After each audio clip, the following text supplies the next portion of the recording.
प्यारे बच्चों, आपका बहुत स्वागत है रे क्लासेस फिरोजाबाद में। हमारे चैप्टर चल रहा था स्टेट ऑफ मैटर। उसमें मैंने आपको गैसियस लॉ करा रहा था। उसमें 6 लॉ हैं। पहला कराया बॉयल लॉ, दूसरा चार्ल्स लॉ कराया, तीसरा हैमिल्टन या गैलुजक लॉ था, चौथा लॉ कराया आपको। उसके बाद मैंने हैमिल्टन और गैलुजक के बाद एवोगाद्रो लॉ, पांचवा लॉ कराया आपको ग्राम लॉ ऑफ डिफ्यूजन। आज छठवां और लास्ट 6th एंड लास्ट पढ़ेंगे। नाम है Dalton law of partial pressure.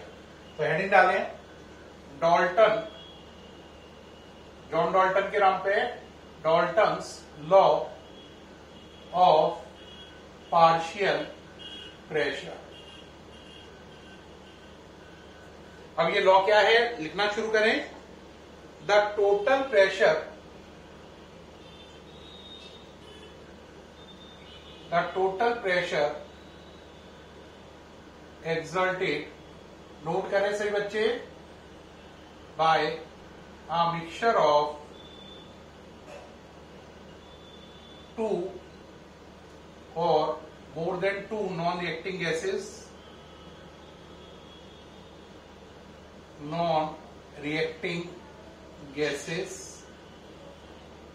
in a definite volume,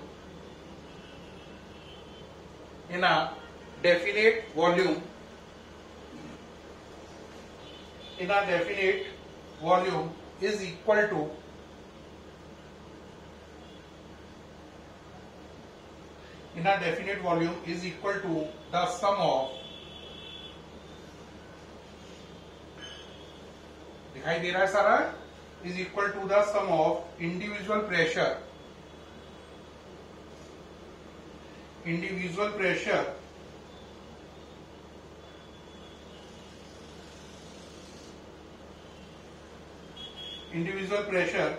each gas would exert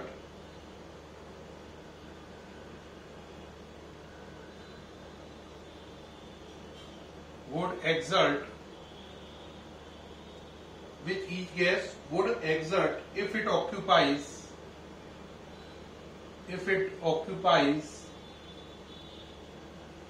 the same volume, alone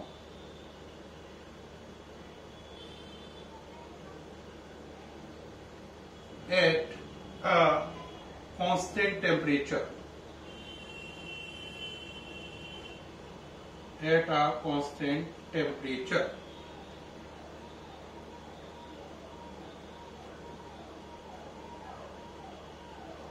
note करें क्या लिखा है।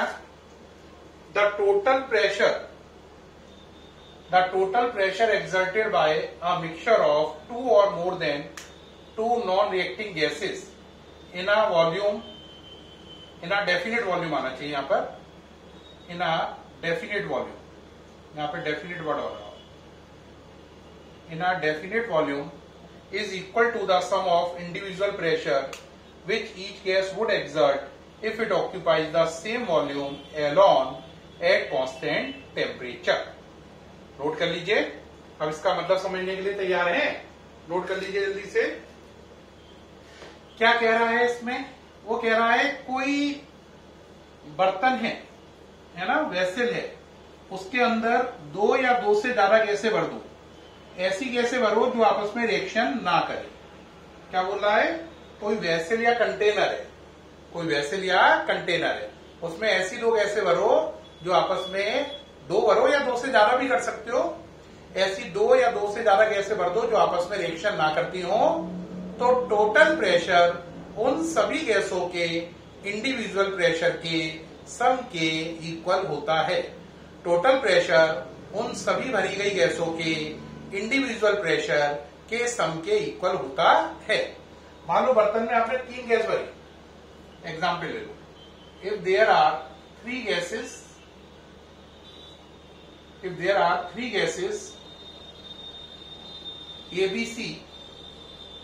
A, B and C are in container and their individual pressure, उन गैसों के अलग अलग प्रेशर, इंडिविजुअल का मतलब होता है अलग अलग, separate. A, B and C are in container and their individual pressure and their individual pressure are PA, PB and PC। कितनी गैसें भरी है कंटेनर में? 3। उनके प्रेशर क्या है? PA, PB and PC। तो देन टोटल प्रेशर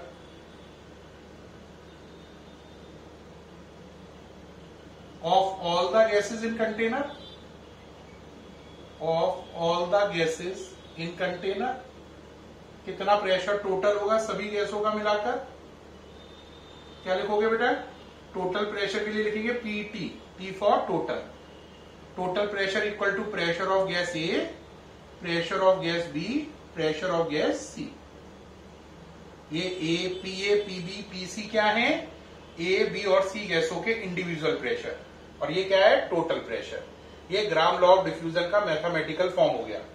तो ग्राम लॉ ऑफ डिफ्यूजन क्या कहता है? अगर किसी बर्तन में 2 या 2 से ज्यादा आपस में रिएक्शन ना करने वाली गैसें भरी जाएं, तो टोटल प्रेशर उन सभी गैसों को जो कंटेनर में भरी गई हैं उनके इंडिविजुअल प्रेशर के सम के बराबर होगा। इंडिविजुअल का मतलब होता है सेपरेट, अलग अलग। तो टोटल प्रेशर बर्तन में बंद सभी गैसों के इंडिविजुअल प्रेशर के सम के इक्वल होता है। यह है Dalton law of partial pressure. Note कर लें। अब इस पर 2-3 काम की चीजें वो समझ लो जरा। पहला क्वेश्चन आया, क्या Dalton law of partial pressure ammonia और HCl गैस के मिक्सचर के लिए लगा सकते हैं? तो क्वेश्चन है IIT के हिसाब से, can we apply Dalton law of partial pressure, PP लिख दो, for a mixture of NH3 and HCl gas? तो बच्चों आंसर क्या होगा? आंसर बड़ा वाला नो, नहीं। क्यों? क्योंकि डाल्टन लॉ उनके लिए काम करता है, उन गैसों के लिए जो आपस में रिएक्शन नहीं करती हैं, है ना? पहली शर्त ही थी उसकी। लेकिन हमें मालूम है अमोनिया और HCl gas, ammonia gas HCl gas से रिएक्शन कर जाएगी और प्रोडक्ट बना लेगी NH4Cl। क्योंकि आपस में गैसें रिएक्शन कर रही हैं, इसलिए Dalton law of partial pressure in पर लगाया नहीं जा सकता। ठीक है? अब अगली बात समझना। एक क्वेश्चन और है बड़ा सिंपल समझने वाला। एक गैस है इसमें कंटेनर ए में, है ना? ये कंटेनर ए है, ये आपका है 0.5 लीटर का है। इसमें गैस है, जो गैस है भरी हुई है इसमें हीलियम है, मान लो। कौन सी गैस भरी हुई है? हीलियम। कौन सी गैस भरी हुई है? हीलियम। अब जो हीलियम गैस है उसका प्रेशर इसके अंदर 2 atm है। कितना है? 2 atm। बर्तन का वॉल्यूम आधा लीटर, प्रेशर है हीलियम गैस का 2 atm। इसके पास एक और कंटेनर है। ये कंटेनर जो है ये 1 लीटर का है। कितने का है? 1 लीटर का, है ना? तो 1 लीटर इसकी कैपेसिटी है। और इसके अंदर भी गैस भरी हुई है। इसके अंदर जो गैस भरी हुई है वो आपकी मान लो नाइट्रोजन गैस है, और उसका प्रेशर यहां पर जो है वो टोटल यहां पर 3 atm है। अब कह रहा है ये दोनों गैसों को इस बर्तन से, अपने अपने बर्तन से निकालकर एक बड़े बर्तन में डाल दिया गया। ये बड़े बर्तन का वॉल्यूम 2 लीटर है। तो अब उसके 3 क्वेश्चन है। हीलियम का नया प्रेशर क्या होगा? नाइट्रोजन का नया प्रेशर क्या होगा? नए प्रेशर के लिए डैश लगा लो। यानी कि पहले कितना था? 2 atm, अब कितना होगा? पहले कितना था? 3 atm, अब कितना होगा? और टोटल प्रेशर कितना होगा दोनों गैसों का इस बर्तन में? ये गैस को इस बर्तन से निकालकर इसमें डाल दिया गया, इस गैस को भी इस बर्तन से निकालकर इसमें डाल दिया गया है। ठीक, अब कैसे करेंगे? इसमें डाल्टन लॉ और बॉयल लॉ का मिक्सचर लगेगा। किसका लगेगा? डाल्टन लॉ और बॉयल लॉ का मिक्सचर लगाएंगे इसमें। कैसे लगाएंगे समझो। पहले बॉयल लॉ लगाओ। देखो ये बर्तन हो गए, टेम्परेचर कांस्टेंट है। क्या कांस्टेंट है? टेम्परेचर। डाल्टन लॉ और बॉयल लॉ दोनों के लिए टेम्परेचर कांस्टेंट चाहिए। डाल्टन लॉ के लिए भी टेम्परेचर कांस्टेंट चाहिए और बॉयल लॉ के लिए। ठीक, अब यहां पे लगा दो P1 V1 equal to P2 V2। पहले वाले केस में क्या लगाया, P1 V1 equal to P2 V2। पहले प्रेशर कितना था 2 atm, तो वॉल्यूम कितना था इसका 0.5। अब प्रेशर कितना होगा नहीं मालूम, कितना होगा PHE डैश। वॉल्यूम कितना है इसका 2 लीटर, यानी इसका और इस कंटेनर का लगाया P1 V1 equal to P2 V2। ये पहला प्रेशर है, ये पहला वॉल्यूम है, ये दूसरा वॉल्यूम है, ये दूसरा प्रेशर है। तो PHE डैश की वैल्यू निकल आई, कितनी निकल आई 0.5, है ना। तो इसका मतलब है जब ये गैस इससे इसमें आ जाएगी तो इसका नया प्रेशर हो जाएगा 0.5 atm। ठीक, बात सही है नहीं, तो ये आंसर निकल आया। अब आपने इस कंटेनर से इसमें डाला है तो यहां पर भी यही प्रिंसिपल लगा दो P1 V1 equal to P2 V2। शुरू में प्रेशर कितना था 3 atm, तब वॉल्यूम कितना था 1 लीटर, अब वॉल्यूम कितना है 2 लीटर, और नया प्रेशर क्या है नाइट्रोजन का PN2 डैश, और वॉल्यूम कितना है 2 लीटर। तो यहां से PN2 डैश की वैल्यू निकाल लो, कितनी हो गई बोलो 3/2 यानी कि 1.5 atm। तो ये बदल कर आ गया नया आंसर 1.5 atm। अब आपको क्या निकालना है P टोटल। P टोटल क्या होगा बताओ, PHE dash plus PN2 dash, क्योंकि दो चीजें हैं इसके अंदर, 0.5 1.5 इक्वल टू 2 atm। यानी कि हीलियम गैस जब इस कंटेनर में थी तो उसका प्रेशर 2 atm में था, और जब वो इस कंटेनर से इसमें आई तो उसका प्रेशर 2 atm से कम होकर 0.5 atm रह गया। क्यों हो गया ऐसा, पहले वॉल्यूम देखो तो 0.5 था, अब कितना हो गया 2, तो वॉल्यूम पहले से 4 गुना हो गया, तो प्रेशर पहले से 1/4 हो गया। देखो वॉल्यूम पहले 0.5 था, अब कितना हो गया 2, तो वॉल्यूम 4 टाइम हुआ तो प्रेशर 1/4 हो जाएगा, तो 2 का 1/4 कितना हो गया 0.5। तो जो हीलियम गैस जब अकेली थी तो इसमें प्रेशर 2 atm डाल रही थी, जब वो इस बड़े कंटेनर में आ गई तो उसका नया प्रेशर 2 atm से घटकर 0.5 atm हो गया। अब ऐसे यहां पे कंपेयर करो, पहले वॉल्यूम कितना था 1 लीटर, अब कितना हो गया 2 लीटर, वॉल्यूम पहले से क्या हो गया डबल, तो प्रेशर पहले से आधा होगा, तो 3 का आधा 1.5 atm, है ना। ये बात समझ में आई या नहीं आई। तो जब नाइट्रोजन गैस छोटे कंटेनर में है तो उसका प्रेशर 3 atm में है, और जब वो बड़े कंटेनर में आ गई तो उसका प्रेशर 1.5 atm हो गया। तो इसका प्रेशर 2 से बदलकर बड़े कंटेनर में आने पर 0.5 atm, और इसका प्रेशर 3 atm से बड़े कंटेनर में आने पर 1.5 atm हो गया, और 0.5 1.5 का टोटल सम 2 atm। तो इस कंटेनर के अंदर टोटल प्रेशर 2 atm होगा। नोट कर लें, वेरी इंपॉर्टेंट क्वेश्चन है, आईआईटी में भी आया है मेंस के हिसाब से, और एनसीईआरटी का भी है। तो आईआईटी मेंस और एनसीईआरटी दोनों के क्वेश्चन का ये बेसिक है। नोट करें ध्यान से, सामने से हट गया हूं। क्या पूरी बात समझ में आ गई है? उम्मीद है अच्छे से आ गई होगी, कठिन नहीं है।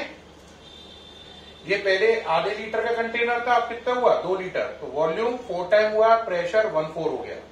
इसमें वॉल्यूम पहले से डबल हुआ तो प्रेशर हाफ हो गया। दोनों का सम निकाल दिया, आंसर आ गया। ओके रहा। अब एक बात आती है, Dalton law of partial pressure की मेन एप्लीकेशन क्या है ना। Dalton law of partial pressure की मेन एप्लीकेशन क्या है? बट तो जो Dalton law of partial pressure है ना, उसकी मेन एप्लीकेशन जो है वो है एक्वस टेंशन निकालना। तो to determine aqueous tension, to determine aqueous tension is the main application, is the क्या main application of Dalton law of partial pressure।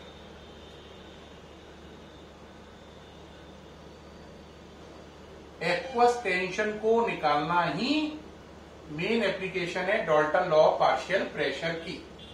किसको निकालना? एक्वस टेंशन को। बेटा एक्वस टेंशन क्या होता है, कई बच्चे सोच रहे होंगे। देखो पानी, सॉरी H2O फॉर्मूले से 3 स्टेट बनेगी, सॉलिड, लिक्विड और गैस। जब H2O सॉलिड होता है तो आप उसे बर्फ या आइस कहते हैं। जब वो लिक्विड होता है तो आप उसे पानी कहते हैं, और जब वो गैस होता है तो आप उसे वेपर या स्टीम कहते हैं। कहते हैं या नहीं कहते हैं? हाँ या ना? तो जब वाटर बोल रहा हूं, गलत बोल रहा हूं, जब H2O गैसियस कंडीशन में हो तो उसे आप क्या बोलते हो? स्टीम, है ना? स्टीम बोलते हैं ना। तो जब मान लो वाटर गैसियस कंडीशन में किसी और गैस के साथ मिक्स है, तो उस कंडीशन में जब वाटर गैसियस कंडीशन में, तो वो जितना प्रेशर एक्सर्ट कर रहा होता है उसी को एक्वस टेंशन कहते हैं। रिपीट करो, जब H2O लिक्विड कंडीशन में होता है तो उसे वाटर कहते हैं, जब H2O सॉलिड कंडीशन में होता है तो उसे आइस कहते हैं, और जब वो गैसियस कंडीशन में होता है तो उसे वेपर या स्टीम कहते हैं। सही? तो जो H2O की गैसियस स्टेट है ना, उस कंडीशन में वो किसी और गैस के साथ मिक्स और हो, यानी कि जैसे वाटर वेपर है, साथ में वाटर वेपर का मतलब स्टीम है, साथ में नाइट्रोजन गैस है, तो दो चीजों का मिक्सचर है। किसका? स्टीम नाइट्रोजन गैस का या स्टीम हीलियम गैस का। तो उस कंडीशन में जो स्टीम है उसका जो प्रेशर है या जो वाटर वेपर का प्रेशर है उस कंडीशन में, टोटल प्रेशर में से, वो प्रेशर ही क्या कहलाएगा? Aqueous tension. तो दोबारा समझे, H2O की 3 स्टेट है, solid, liquid, gas. H2O solid को हम किस नाम से जानते हैं? आइस। इसे किस नाम से जानते हैं? वाटर। और इसे किस नाम से जानते हैं हम? स्टीम या वेपर। हम मान लो आपके साथ वेपर्स हैं प्लस कोई एक गैस है, एनी गैस, जो इससे रिएक्शन नहीं कर रही है ना? बात समझ में आई यार? यही अब उस गैस, इन दोनों का प्रेशर मिला के पीटी है, तो ये पीटी किसके इक्वल है? एक तो इसमें वेपर्स का प्रेशर है, तो जो पानी की वेपर्स हैं या H2O की वेपर्स हैं उनका जो प्रेशर है वही क्या कहलाएगा? Aqueous tension. तो इसे लिखेंगे प्रेशर AQ, यानी कि H2O की गैस कंडीशन का जो प्रेशर होता है वही कहलाएगा प्रेशर एक्वस या एक्वस टेंशन। प्रेशर एक्वस या एक्वस टेंशन। और प्लस दूसरी गैस का प्रेशर है, प्रेशर ऑफ एनी गैस जो उसके अंदर है, इक्वल टू क्या हो गया? पीटी। यानी aqueous tension plus pressure of any gas equal to PT, जो उसके साथ मिक्स की गई है। यहां से प्रेशर एक्वस निकल आएगा या नहीं? अब प्रेशर एक्वस या एक्वस टेंशन निकालनी हो तो क्या करोगे? Total pressure minus pressure of any gas. तो यहां से आपका एक्वस टेंशन बाहर आ जाएगा। ठीक? तो आपने देखा Dalton law of partial pressure कमाल की चीज है ना? और उससे कई रिलेटेड क्वेश्चन है जो IIT नीट में आ चुके हैं, और मैंने आपको उन्हें समझाया भी, NCERT के क्वेश्चन भी इस पर समझाए। एक्वस टेंशन समझ में आया या नहीं आया?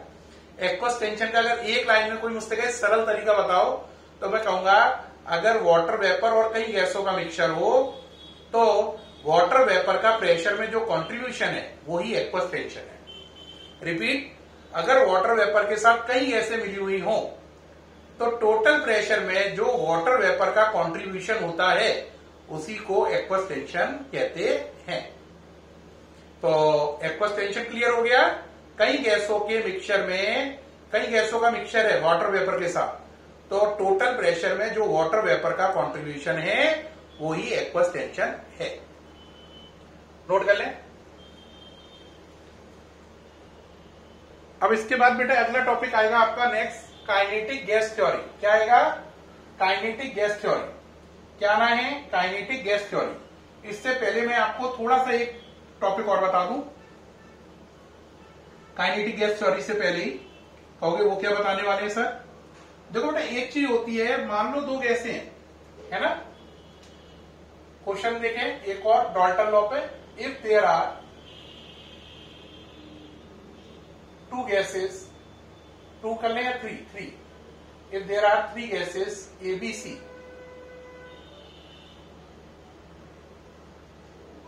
है ना, and their moles,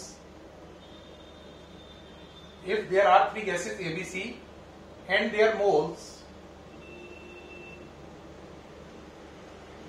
are 2, 3 and 5। 3 गैसें हैं एबीसी, और उनके मोल कितने हैं 2, 3 एंड 5, है ना। In a mixture, then find out, क्या पता करना है, PA, PB and PC. PA, PB, PC यानी एबीसी के प्रेशर पता करो। इफ टोटल प्रेशर इज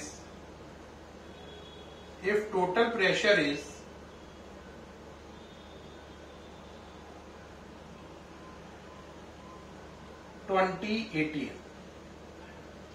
क्या क्वेश्चन में कह रहा है, 3 गैसें एबीसी, इनके मोल हैं 2, 3, 5। ए के 2 मोल हैं, बी के 3 मोल हैं, सी के 5 मोल हैं।